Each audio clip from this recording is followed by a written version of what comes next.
ഞങ്ങൾ അപ്ലോഡ് ചെയ്യുന്ന വീഡിയോസ് നിങ്ങളിലെത്താൻ ഈ ചാനൽ ഇന്ന് തന്നെ സബ്സ്ക്രൈബ് ചെയ്യണം. അതോടൊപ്പം ബെല്ലൈക്കൺ പ്രസ് ചെയ്യാൻ മറക്കരുത്. 13ാമത്തെ ദിവസം ആ കുട്ടി ആത്മഹത്യ ചെയ്തു. 8ാം ക്ലാസ്സുകാരിയെ ബാഗ് പരിശോധിച്ചപ്പോൾ MDMA. കഴിഞ്ഞ ദിവസം കണ്ടോ അമ്മയുടെ കഴുത്തറുത്തത്?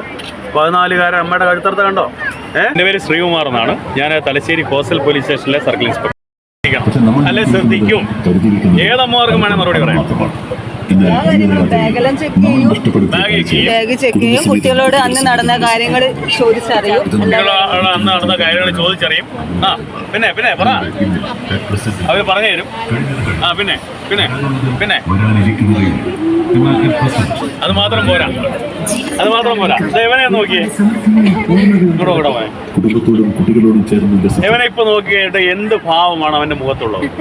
കള്ളലക്ഷണമുണ്ട്. അല്ല, അവൻ എന്റെ അടുത്ത് ഇരിക്കുന്നുണ്ട് ചിലപ്പോൾ ഒരു ഭയം കാണാം. അല്ലെ ഭയക്കേണ്ട കാര്യമില്ല, ഞാൻ അവനെ ദത്തെടുത്തിരിക്കുക. അപ്പൊ അല്ലെങ്കിൽ അവന്റെ മുഖം എന്തായിരിക്കും? ഇപ്പൊ ഒരു ചെറിയ ചിരിയില്ലേ ഉണ്ട്. ഇനി ഇവന് തലവേദനയാണെങ്കിൽ അവന്റെ അവസ്ഥ എന്തായിരിക്കും? ചോദ്യമാണ്.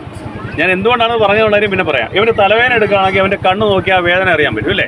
അതുപോലെ നമ്മുടെ പെൺമക്കളുടെ കാര്യം മുഖത്ത് നോക്കിക്കഴിഞ്ഞാൽ അവർക്ക് സന്തോഷമാണോ, വിഷമമാണോ, സങ്കടമാണോ, അവരാരെങ്കിലും ഭീഷണിപ്പെടുത്തിയിട്ടുണ്ടോ എന്നൊക്കെ അറിയാൻ പറ്റും. അതുകൊണ്ട് ഞാൻ പറയുന്നത്, നിങ്ങൾ ആദ്യം ഇതൊക്കെ നോക്കുന്നതിന് മുമ്പ് അവരുടെ മുഖത്തേക്ക് നോക്കണം. സ്കൂളിൽ പോയിട്ട് വരുമ്പോൾ അല്ലെങ്കിൽ കോളേജിൽ പോയിട്ട് വരുമ്പോൾ മുഖത്തേട്ട് നോക്കുമ്പോൾ അറിയാൻ പറ്റും അവർക്ക് സന്തോഷമാണോ, വിഷമമാണോ, ദുഃഖമുണ്ടോ എന്നൊക്കെ അറിയാൻ പറ്റും. എന്നിട്ട് എന്ത് ചെയ്യണം? ഒന്നാമത്തത്, അവർക്ക് വിഷമം ഉണ്ടെങ്കിൽ അവരുടെ ചോദിക്കണം എന്താണ് അവരുടെ വിഷമത്തിന് കാരണം എന്ന് ചോദിക്കണം. അത് മനസ്സിലാക്കണം. രണ്ടാമത്, അപ്പോൾ ഇത്രയും കാര്യങ്ങൾ സംസാരിച്ച് അവരുടെ മുഖത്ത് നോക്കി 2 മിനിറ്റ് സംസാരിച്ച് കഴിയുമ്പോൾ അവരുടെ മുഖഭാവം നമുക്കറിയാൻ പറ്റും, അവരുടെ മനസ്സിലിരിപ്പ് നമുക്കറിയാൻ പറ്റും. എന്തുകൊണ്ടാണ് അങ്ങനെ ചോദിച്ചതിന് കാരണം മനസ്സിലായോ? അതായത് കഴിഞ്ഞ ദിവസം പത്രം വായിക്കത്തില്ലല്ലോ, നല്ല ശീലമല്ലല്ലോ. അതുകൊണ്ടാണ് ഞാൻ പറയുന്നത്. കഴിഞ്ഞ ദിവസം 4ാം ക്ലാസ്സുകാരിയായ ഒരു കുട്ടിയുടെ ബാഗ് അമ്മ പരിശോധിച്ചപ്പോൾ 2500 രൂപ വിലയിരുന്ന ഇലക്ട്രോണിക് സിഗരറ്റ് ആ ബാഗിൽ നിന്ന് കിട്ടി. ആ 4ാം ക്ലാസ്സുകാരിയായ 9കാരിക്ക് എവിടെ നിന്നാണ് ഇലക്ട്രോണിക് സിഗരറ്റ് കിട്ടിയത് നമ്മൾ ചിന്തിക്കണ്ടേ? എവിടുന്ന് കിട്ടി? 8ാം ക്ലാസ്സുകാരിയായ ബാഗ് പരിശോധിച്ചപ്പോൾ MDMA. എന്താണ് MDMA അറിയോ? മാരകമായ മയക്കുമരുന്നായിട്ടുള്ള MDMA ആണ് 8ാം ക്ലാസ്സുകാരിയായ ബാഗ് പരിശോധിച്ചപ്പോൾ കിട്ടിയത്. ആ കുട്ടി ആത്മഹത്യ ചെയ്തു. കാരണം എന്താണെന്ന് അറിയണ്ടേ? 8ാം ക്ലാസ്സുകാരി ആത്മഹത്യ ചെയ്യുന്നതിന് കാരണം എന്തായി? ആ കുട്ടിയെ ഈ MDMA ചെറുതായിട്ട് കൊടുത്തിട്ട്, ക്രീം ബിസ്ക്കറ്റിനകത്ത് MDMA കൊടുത്തിട്ട് ആ കുട്ടിയുടെ നഗ്നമായ ഫോട്ടോ എടുത്തു. ആ ഫോട്ടോ കാണിച്ചുകൊണ്ട് ആ കുട്ടിയെ ഭീഷണിപ്പെടുത്തി ഈ MDMAയുടെ കാരിയറാക്കി മാറ്റി, എന്നുവെച്ചാൽ വിൽപ്പനക്കാരിയാക്കി മാറ്റി. 13ാമത്തെ ദിവസം ആ കുട്ടി ആത്മഹത്യ ചെയ്തു. അപ്പോൾ ഇതൊക്കെ പത്രത്തിൽ വരുന്ന വാർത്തകളാണ്, ഞങ്ങൾ കേസെടുക്കുന്നതാണ്. അപ്പോൾ നിങ്ങൾ ദയവായി എന്ത് ചെയ്യണം? നമ്മളുടെ മക്കളുമാരെ കെയർഫുൾ ആകാൻ വേണ്ടി നോക്കുക. സ്കൂളിൽ പോകുമ്പോഴും വരുമ്പോഴും നമ്മുടെ മക്കളുമാരെ വളരെ കെയർഫുൾ ആകണം. അവരുടെ കാര്യങ്ങൾ സംസാരിക്കണം. ഒരു ഫ്രണ്ട്ലി ആറ്റിറ്റ്യൂഡ്, അതായത് മക്കളുമാരും അമ്മയും തമ്മിലൊരു ഫ്രണ്ട്ലി ആറ്റിറ്റ്യൂഡ് വളർത്തിയെടുക്കണം. സംസാരിക്കണം, അവരുമായിട്ട് സംസാരിച്ചുകൊണ്ടേയിരിക്കണം.